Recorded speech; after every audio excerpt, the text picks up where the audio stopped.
We're talking today with Lane Sollenberger of Dream Farms in Newburgh, Pennsylvania. Lane is the Northeast Regional Director of the Dairy Calf and Heifer Association. He's going to talk today about the importance of water intake, especially during the winter months. Welcome to the program, Lane. Can you start with an overview of your operation? Sure. We have a contract heifer raising operation. We raise 4 herds in Pennsylvania and also a number of herds out in New York. Our total number of heifers here is around 9,000. We have various programs. Some programs are from bringing calves in a few days old and raising them clear through till 60 days pre-fresh. Other programs bring in heifers in at 3 to 4 months of age and raising them through till 60 days pre-fresh, with a few herds that are taking them home right after they're confirmed pregnant. So we offer a variety of different services, but our most popular still remain bringing them in as baby calves and raising them the whole way through. About 35 is our own mechanical work, feeding, a lot of our transportation, except the long hauls, contract that out. Do a lot of our local transportation. We also have about a half a dozen what we call satellite farms, or farms in the local area that we've rented facilities and the land. It's not all at one location, but we have expanded over the years, and this is, right now, we're at the highest number we've ever been. What mortality rate does Dream Farms strive for in pre-weaned calves, and how does this align with target mortality rates in the gold standards? We're really not satisfied unless we're somewhere in 1% or 1.5%, and we've been running right at 1% or just a touch below in pre-weaned. The gold standards, of course, says less than 5%, so we're well within that. It requires good people, and we've been very fortunate to have good people to take care of the calves. Growth rates are also an important benchmark of calf performance. Explain what your goals are for young calves. Our goals for young calves are probably just a little bit weaned very aggressively. Our calves are only on milk. We feed 3 times a day, and they're only on milk about 4.5 weeks, 32 days or so old. Then we put them on a 1X regimen for 1 week. About 40 days, they are totally off milk. We're on what I'd call a semi-accelerated program. So we're not reaching quite a double weight at 60 days. We're closing in on that pretty close. I guess that would be one of our goals, to continue striving to get to that. As I said, we're really not very far off of that. That would be our goal. The gold standards talk about the importance of giving young calves continuous access to clean water.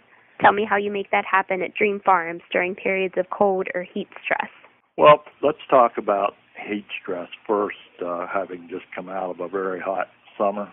In our wet calves, we have individual pens for each calf. They have a water bucket, and we actually water them by hand, even though we're feeding nearly 600 most all the time. One of the benefits of the time, so whoever's feeding a calf can also be looking at the calf to see that no signs of sickness or anything wrong. When we water them in the summertime, the older calves in particular, we're back watering them about 1 time in between feedings. So those calves literally are getting watered about 6 times a day, the older calves. The younger calves don't drink as much, but there is water in front of them all the time. In the summertime, though, the older calves, you really got to watch that. And not that you don't the younger ones, other than they don't consume quite as much, but we do keep water in front of them. Wintertime is more of a challenge, especially in really cold weather here in south central PA. Instead of having a bunch of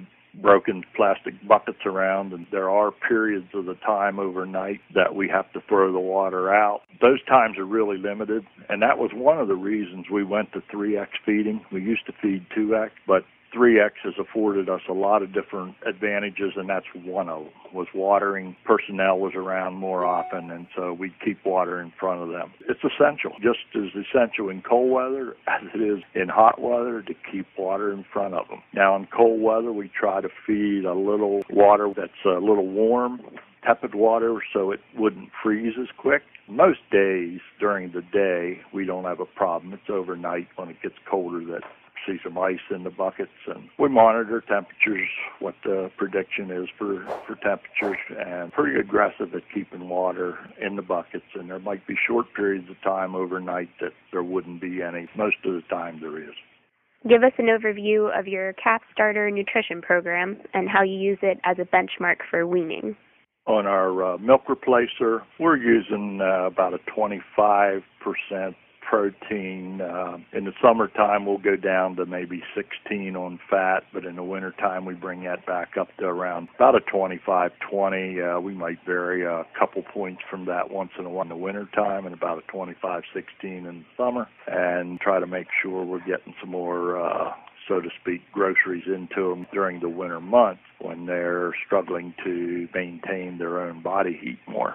So we're feeding, as I said, 3 times a day. We're feeding 27 ounces a day, which of course equates out to 9 ounces per feeding, between 14-15% solids. We give them starter right from the get-go. We don't wait. Part of what happens there is there are calves that start eating very soon. If you miss that opportunity, you get them off and running. So we have grain into these calves right away. When they go off milk, we like to see them at somewhere between 2.5 and 3 pounds of grain. That would be somewhere in the neighborhood of 40 to 45 days of age. Then they'll spend another 2 weeks in the individual pen, and many calves are eating between 5 and 7 pounds when they leave those individual pens at 55 to 60 days. And that's obviously essential to get the kind of growth that we want. Also for them to transition, our next step is into groups, small groups,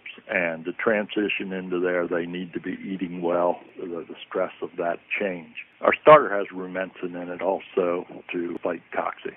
Can you give us a heads up on topics that will be part of the program at next year's BCHA conference? Sure, I'd love to do that. We're really excited about that conference. We're going to go with a theme of gold standards the first 60 days. Already got commitments from a large group of nationally known experts, from vaccination immunity to disease and disease control, and also feeding for maximum growth to meet your goals at your farm and so on. So we've got a lot of the important areas covered, and quite frankly, a who's who of speakers coming that's really good. So we're really excited about that. Thank you, Lane, for taking the time to share your expertise on calf and heifer raising. Well, thank you very much, Emily.